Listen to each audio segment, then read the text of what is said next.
आज की इस वीडियो में हम लोग देखेंगे कि जो इलेक्ट्रिकल इंजीनियरिंग सब्जेक्ट है थर्ड सेमेस्टर का, उसमें हम लोग को कौन कौन सा चैप्टर पढ़ने के लिए दिया गया है। ठीक है, तो आज इसी पे हम लोग चर्चा करेंगे, इसी पे हम लोग डिस्कशन करेंगे। तो ये जो सारा टॉपिक लिखे हैं, सारा चैप्टर जो लिखे हैं, ये इलेक्ट्रिकल इंजीनियरिंग जो सब्जेक्ट है, इलेक्ट्रिकल इंजीनियरिंग जो सब्जेक्ट है, उसी सब्जेक्ट का ही सारा चैप्टर का नाम लिखा हुआ है। जैसा कि हम बताए थे पिछले वीडियो में कि 5 सब्जेक्ट पढ़ना है, जिसमें एक इलेक्ट्रिकल इंजीनियरिंग है, एक बेसिक इलेक्ट्रॉनिक्स है, एक मेजरमेंट है, एक जनरल इंजीनियरिंग है और एक मैथ है। तो आज हम लोग सिलेबस डिस्कस करने वाले हैं इलेक्ट्रिकल इंजीनियरिंग वाला। तो इलेक्ट्रिकल इंजीनियरिंग वाला को हम अपने तरफ से एक नाम देते हैं बेसिक इलेक्ट्रिकल, अपने तरफ से नाम देते हैं बेसिक इलेक्ट्रिकल। यानी कि ये जो सिलेबस है एक तरह से बेसिक इलेक्ट्रिकल है। बेसिक इलेक्ट्रिकल इसको क्यों बोलते हैं? क्योंकि इलेक्ट्रिकल इसके बिना अधूरा है। जैसे हम लोग को बचपन में क ख ग घ सिखाया जाता है, बिना क ख ग घ सीख ले, ठीक है, बाकी की चीज हम लोग नहीं सीख सकते हैं, अपना नामों लिखने नहीं सीख सकते हैं। ठीक उसी प्रकार से इस चीज को बिना सीखे हुए हम लोग सर्किट के कोई भी चीज को नहीं सीख सकते हैं, इतना बाबू तुम जान लो। ठीक ना, इसलिए एकदम बेसिक है, हार्ट ऑफ इलेक्ट्रिकल है, इसको सीखना बहुत जरूरी है। ठीक ना, नहीं तो एकदम मौका इंजीनियर बन के निकलेगा। ठीक है, चाहे किसी कॉलेज से आप पॉलिटेक्निक करिए। तो हम लोग समझ लेते हैं, ठीक ना, कि कौन कौन सा चैप्टर दिया हुआ है, कौन चैप्टर किस सेंस से इम्पोर्टेंट है, और इसके बाद जो वीडियो आएगा तो हर चैप्टर से रिलेटेड कुछ ना कुछ हम लोग मतलब यूट्यूब में भी कंटेंट डालते रहेंगे, ताकि हर चैप्टर से हम लोग को मतलब पढ़ाई होते रहे। तो शुरुआत में पढ़ाने लगते तो तुम लोग को भी ठीक नहीं लगता, पहले सिलेबस समझा देना जरूरी होता है, उसके बाद यूट्यूब पर भी हम लोग का कंटेंट चलेगा। ठीक है, तो इलेक्ट्रिकल इंजीनियरिंग में देखिए सबसे पहला चैप्टर है इलेक्ट्रिकल इंजीनियरिंग फंडामेंटल, यानी कि बेसिक्स ऑफ इलेक्ट्रिकल। पहला चैप्टर का नाम है बेसिक्स ऑफ इलेक्ट्रिकल। इसमें हम लोग को पढ़ना है, क्या पढ़ना है? तो इसमें हम लोग को पढ़ना है डिफिनेशन वगैरह पढ़ना है, इलेक्ट्रिक फील्ड का, करंट का, वोल्टेज का, पावर का, सोर्स कितना तरह का होता है, ये सब बेसिक चीज के बारे में पढ़ना है। डीसी नेटवर्क एंड थ्योरम में जो है सर्किट सोल्व करने का तरीका पढ़ना है, कि किसी भी इलेक्ट्रिकल सर्किट को कैसे सोल्व किया जाता है उसके बारे में पढ़ना है। एसी फंडामेंटल जो है सबसे इम्पोर्टेंट है। एसी फंडामेंटल में एसी सर्किट के बारे में पूरा जानकारी लेना है। और आपको बता दें कि अगर एसी फंडामेंटल आपको क्लियर नहीं होगा, ठीक है, तो जितना भी इलेक्ट्रिकल में एसी मशीन है, वो एसी मशीन का कॉन्सेप्ट आपको एकदम क्लियर नहीं होगा, हमेशा परेशान करेगा।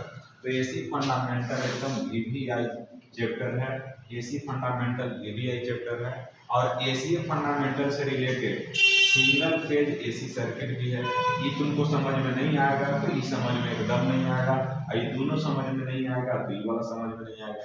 यानी कि तीनों चैप्टर जो है AC fundamental, single phase AC circuit और पैरेलल एसी सर्किट, ये तीनों आपस में एक दूसरे से रिलेटेड है। एक चैप्टर यहाँ पे और देना चाहिए था, three phase AC circuit. Three phase AC circuit भी दे देना चाहिए था, क्योंकि जितना भी मशीन होता है थ्री फेज इलेक्ट्रिकल मशीन होता है। तो थ्री फेज सर्किट के बारे में अगर हम नहीं कॉन्सेप्ट सीखेंगे, ठीक ना, तो थ्री फेज मशीन के बारे में कुछ नहीं जानेगा।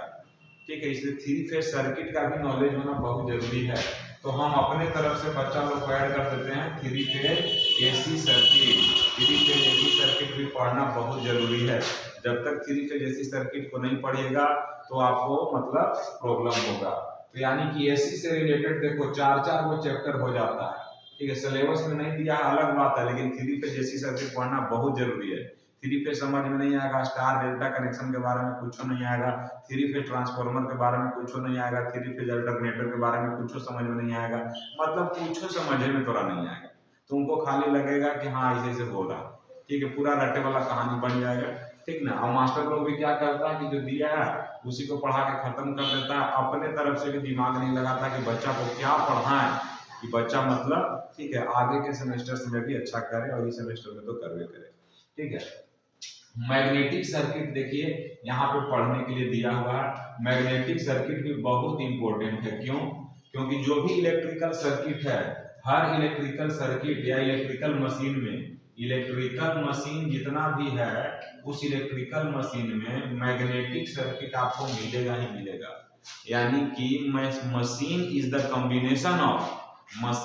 Combination of electrical circuit and magnetic circuit. अगर इलेक्ट्रिकल सर्किट का खाली जानकारी रखता है तो तुम सोचता है कि अगर हमको मशीन समझ में आ जाएगा तो ये मूर्खता है, नहीं समझ में आएगा। और अगर खाली मैग्नेटिको सर्किट के बारे में जानकारी खूब ज्ञान रख ले है और सोच रहा है कि हम समझ जाएंगे तो नहीं समझ में आएगा। अगर मशीन को समझना है तो मशीन को समझने के लिए इलेक्ट्रिकल सर्किट और मैग्नेटिक सर्किट दोनों समझ में आना चाहिए। तो सोच के देखिए कि कितना बढ़िया सब्जेक्ट दिया हुआ है यहाँ पे। और अगर ये सब्जेक्ट नहीं समझ में आएगा तो मशीन 4th सेमेस्टर में भी है, मशीन 5th सेमेस्टर में भी है, पावर सिस्टम 4th सेमेस्टर में भी है, पावर सिस्टम 5th सेमेस्टर में भी है। वो सब कुछ नहीं बुझाएगा, लगेगा कि ऊपरे ऊपरे जा रहा है, एकदम आंख बंद है ऊपरे से भजन हो रहा है, इस टाइप का लगेगा। ठीक ना, इसलिए बोल रहे हैं कि इस सब्जेक्ट बहुत ही इंपॉर्टेंट सब्जेक्ट है, इस सब्जेक्ट को मिस नहीं करिएगा। तो सबसे पहले तो इस सब्जेक्ट का चैप्टर के नाम याद रखो। बहुत लोगों को तो चैप्टरों नहीं याद रहता कि पढ़ना कौन कौन है और इम्पोर्टेंट कौन है। ऐसे तो इसमें सब इम्पोर्टेंट है, लेकिन किसी खास को बोल इसलिए रहे हैं ताकि उस पर आप फोकस करिए, ताकि आगे का भी मतलब सब्जेक्ट आपका बढ़िया हो।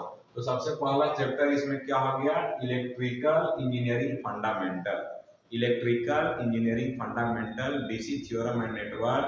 तीसरा हो गया एसी फंडामेंटल। चौथा हो गया आपका single phase AC circuit, parallel AC circuit, magnetic circuit, और मेरे तरफ से 3 फेज एसी सर्किट। मेरे तरफ से क्या वो पढ़ना ही है, लेकिन सिलेबस में नहीं दिया तो उसको अपने मन से ऐड कर दीजिए। ठीक ना, अब देखो सिलेबस में चौथा चैप्टर के रूप में इसको दे दिया, लेकिन चौथा में इसको इसलिए लिख दिए हैं क्योंकि एसी फंडामेंटल पढ़ेगा तो तुरंत सिंगल फेज एसी सर्किट समझ में आएगा, तुरंत पैरेलल सर्किट समझ में आएगा, तुरंत 3 फेज सर्किट समझ में आएगा, क्योंकि सब एसी है। मैग्नेटिक को लास्ट में पढ़िए क्योंकि वो अलग कॉन्सेप्ट है। ठीक है, तो अगर आपको सिलेबस समझ में आ गया कि जो आपका इलेक्ट्रिकल इंजीनियरिंग सब्जेक्ट है उस सब्जेक्ट में हमको क्या क्या पढ़ना है, कौन सा टॉपिक इंपॉर्टेंट है। अगर सेमेस्टर के बारे में बात करेगा तो सब चैप्टर से क्वेश्चन आएगा, ये फिक्स है, सब चैप्टर से क्वेश्चन आएगा। ये मत सोचना कि ये वाला इंपॉर्टेंट बोल रहे हैं सर तो एक में से आएगा। इंपॉर्टेंट हम इस सेंस में बोल रहे हैं कि आगे कौन वाला काम देगा। तो आगे तो पूरा सब्जेक्ट में काम देगा, लेकिन ज्यादा इंपॉर्टेंट तुम्हारा एसी सर्किट का है और मैग्नेटिक सर्किट का है, क्योंकि आगे 2 सेमेस्टर में मशीन पढ़ना है, मशीन आपको 5th सेमेस्टर में पढ़ना है और ओकरे पर रिजल्ट बनता है। ठीक ना, तो ऐसे ही सब्जेक्टिव पूरा इंपॉर्टेंट है। इसको किसी भी तरह से, चाहे कहीं ट्यूशन पढ़िए, किसी भी तरह से इसको खराब होने नहीं देना है। अगर हमसे क्लास करना है, ठीक है, तो मेरा कॉन्टेक्ट नंबर ही है, इस पे आप कॉन्टेक्ट कर सकते हैं। ऑनलाइन क्लास के लिए भी, ऑफलाइन क्लास के लिए टेक्निकल एकेडमी के नाम से धनबाद में क्लास चलता है। ठीक है, बहुत ही कम फीस में, ठीक ना, बच्चों को शिक्षा दे रहे हैं। ठीक है, और काफी सीनियर लोग पास आउट हुए हैं और कॉन्सेप्ट के मामले में भी किसी से कम नहीं है। ठीक है, हर टीचर जो है, हर टीचर का अपना अपना पढ़ाने का तरीका होता है। ठीक है, मेरा भी एक अपना पढ़ाने का तरीका है। ठीक है, जिससे लड़का लोग काफी खुश है। तो आप लोग को भी अगर मतलब करना होगा, ठीक ना, तो बेशक कांटेक्ट कर सकते हैं। तो मिलते हैं नेक्स्ट वीडियो में। ठीक है, और उस वीडियो में हम लोग इसका पहला चैप्टर का कुछ बेसिक बात करेंगे, मतलब थोड़ा थोड़ा वीडियो डालते रहेंगे। सारा कंटेंट यूट्यूब पे डालना पॉसिबल नहीं है, लेकिन इतना डालेंगे कि थोड़ा आपको हेल्प हो जाएगा। अगर आप सेल्फ स्टडी करते हैं तो आपको सपोर्ट हो जाएगा। ठीक ना, तो अगर अच्छा लगा वीडियो तो दोस्त लोग तक शेयर करिए, सब्सक्राइब करिए। ठीक है, और अगर क्लास करना है तो कांटेक्ट करिए। तब तक के लिए धन्यवाद। जय हिंद, जय भारत।